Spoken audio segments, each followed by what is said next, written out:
Hey everyone, welcome to applediaries.com. I'm Mariah. Welcome to my Heal Thyself channel where I'm discussing health, detoxification, and how to heal thyself.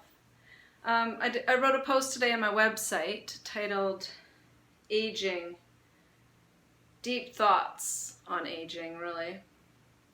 So the meme that I posted there is symptoms are not enemies to be destroyed, but sacred messengers who encourage us to take better care of ourselves. And that was John Gabriel.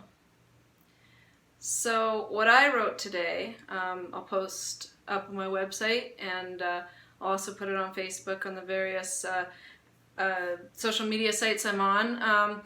I'm slowly transitioning away from Facebook and eventually YouTube, of course, because of their unlawful censorship and suppression of truth. But I am on TSU, TSU. It's a uncensored social media site similar to Facebook. And the other one I'm on is Troth, or it's spelled Trooth, so it's like truth, or troth. I don't know how to pronounce it. Anyways, back to my post here on aging. Aging occurs through a gradual accumulation of dehydrating acidic waste, which serves to block energy flow, and it creates a stagnation throughout the lymphatic system. Accumulated waste is dehydration. Aging is a symptom of a deeper root cause with gradual results. So it takes a long time to build these aging symptoms, to see, the wrinkles coming in, or your skin starts losing elasticity, your connective tissue, that's, parathyroid issues, but it's all interconnected, and it's just, aging is a gradual breakdown of the body and its internal systems, organs, glands, and everything. So chronic dehydration doesn't just happen because of lack of water.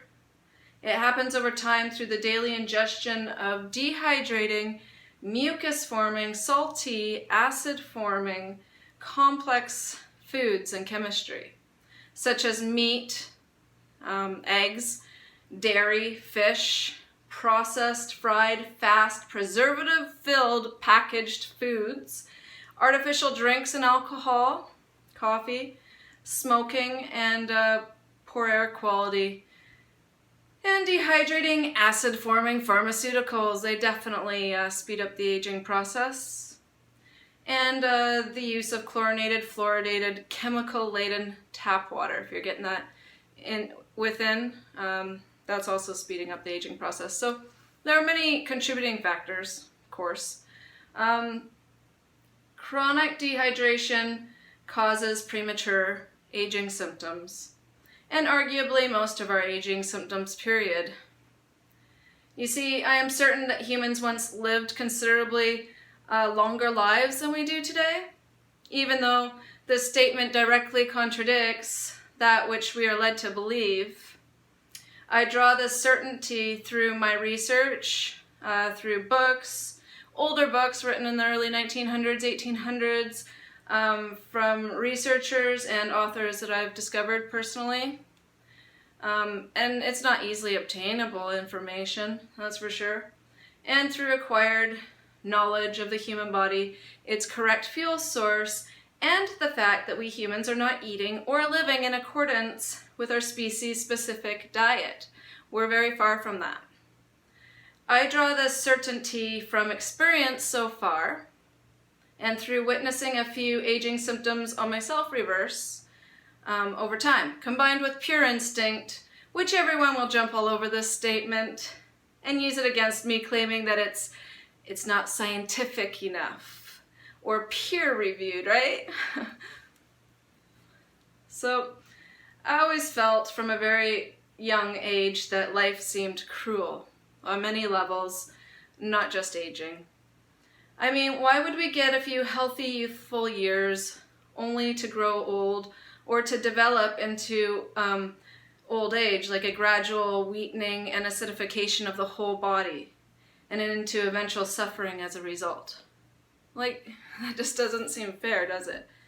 But it doesn't happen to everyone on the same level. So is it a result of living? That just doesn't seem right unless we're doing something wrong, right? As a collective, this is what we've reduced ourselves to over many generations of poor dietary lifestyle choices. We've developed an acceptance and an all-knowing surrounding aging because everyone is doing it. It seems to happen to everyone sooner or later, and some sooner than others.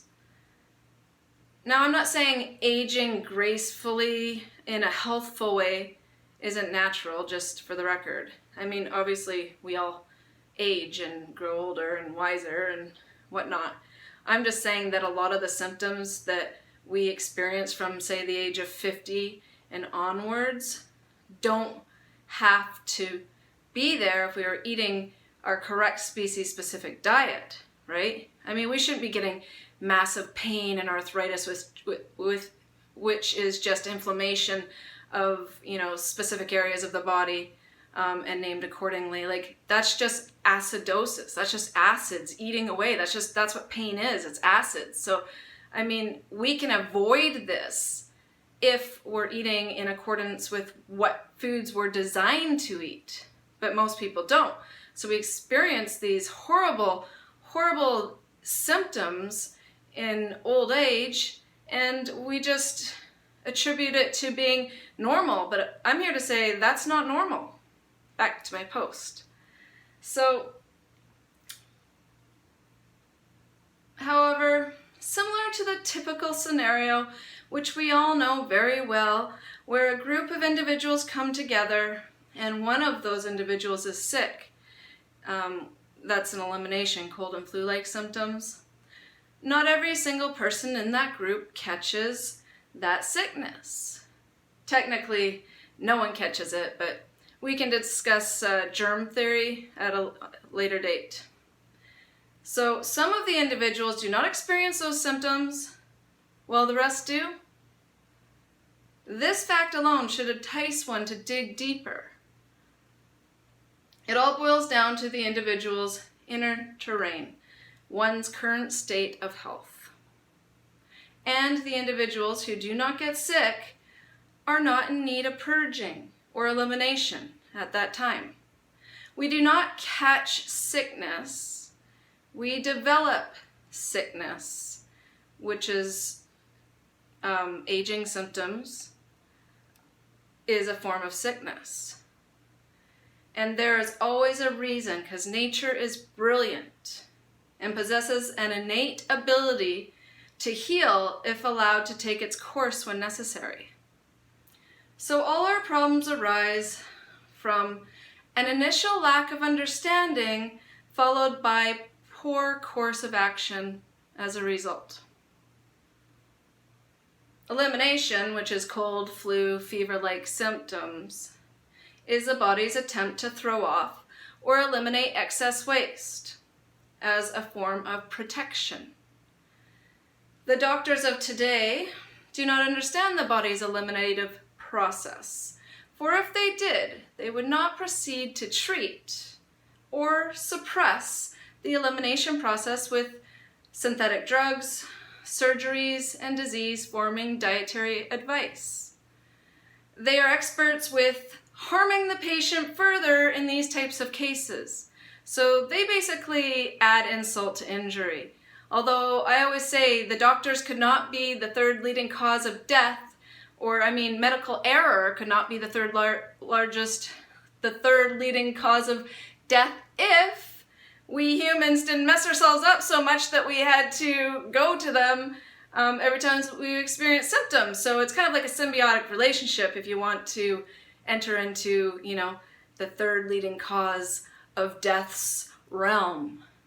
I mean, we do it to ourselves first, and then they just finish us off. It's kind of why I call hospitals, no offense, finishing houses. I mean, hospitals have their place for emergency care. They really do, and emergency medicine. and bone setting. Like, they're good at those things, and that's what they should stick to. But when it comes to birthing babies or dietary advice or healing from disease, they should leave these things to people who actually are interested in them and actually recognize what the problem is and can actually help people heal through dietary lifestyle changes. Anyways, back to the post. I always get sidetracked, don't I? So, the doctors of today do not understand the body's eliminative process, for if they did, they would not proceed to treat and suppress the eliminative process with drugs, surgeries, and disease-forming dietary advice. They are experts with harming the patient further in these types of cases. Correction. He didn't die from pneumonia. He died from the treatment administered for that pneumonia. Pneumonia is the body's last attempt, once again, at throwing off excess waste in order to save itself. If we caught sickness, everyone would get sick in every scenario. Every single time, no exceptions, and no one would be spared the exact same fate as each other. Back to aging ourselves unnecessarily. I am certain that with the correct diet lifestyle, we can minimize or possibly end our seemingly inevitable suffering, resulting in a slowing down of the aging process considerably. Maybe I should say that again. I'm certain that with the correct diet and lifestyle, we can minimize our seemingly inevitable suffering, resulting in a slowing down of the aging process considerably. Anyways, it boils down to hydration through diet. I mean, that's a huge key, a huge piece to the puzzle, the health puzzle. Drinking water is not a remedy for poor dietary choices. It's not going to save you. It doesn't compensate like we would love to believe. That which you choose to ingest is either hydrating the body or dehydrating the body. You choose, always. Our choices matter. Every single choice we make is building, creating, affecting, and causing who you are and how your body expresses itself. We will become what we deserve. And aging? Just learn the foods that we as a species are designed to eat versus the foods that we are not designed to eat, which cause aging symptoms, and proceed to make the healthiest decision possible in every given moment of your life. That's not too much to ask, is it? Happy healing, everyone.